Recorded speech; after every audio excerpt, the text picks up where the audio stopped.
म ममता राई, तपाईहरु सबैले झिम्ने हाल्नुहुन्छ हैन। म न्यू कन्टेन्ट लिएर नआए पनि ढिला आए पनि म हैन यस्तो लुकी छिपी आउन चाहिरहेको छु बिचबिचमा। आज स्पेशली मैले चाहिँ के कन्टेन्ट भन्दाखेरि पनि के भ्लगले सालै हो भन्ने चाहिँ हैन। यसो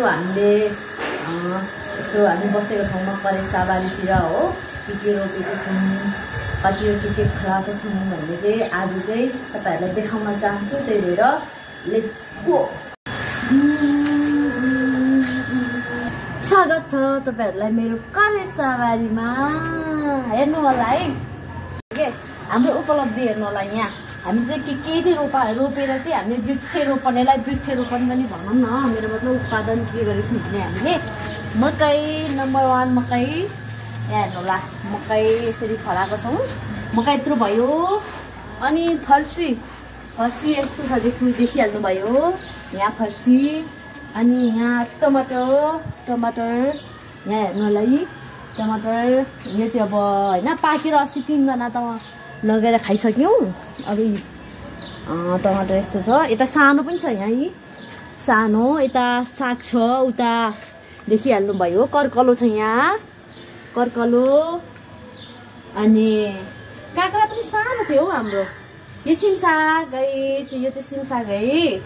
तपाईहरु हेर्नु होला। अनि तपाईहरुले देखि नै हाल्नु भयो है हामीले के रोपेको छ भन्ने कुरा त यहाँ देखि नै हाल्नु भयो। सानो एरियामा एकदम सानो एरियामा हामीले चाहिँ यसरी फलाएको छौँ है। नम्बर 1 एकदमै राम्रो मकै फलाएको छ। मकै अब पछि गएर घोगा लाग्छ अनि यसलाई पोलेर हुन्छ कि उसिनेर हुन्छ कि एकदमै राम्रोसँग खाने हो। यसलाई अब फेरि दोहोर्ने बेला भएको छ। अब यो दोहोर्न लागेको हो। अब सबै कुरा देखाइ नै हालियो गाइजहरू तपाईहरुलाई हाम्रो इम्पोर्टेन्ट कुराहरू है। यहाँनिर चाहिँ स्कुटको पनि भएर होला।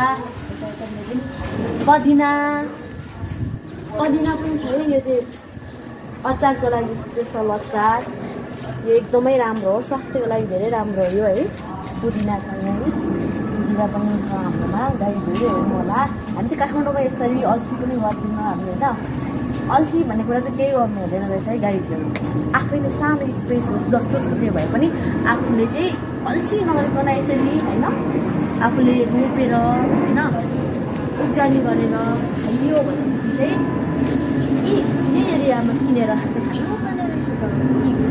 आफूले गर्दै गरेको त्यसैले फेरि पनि अर्को घरमा जोडिन्छु र जोडिनु भन्दै जान्छु। नमस्ते।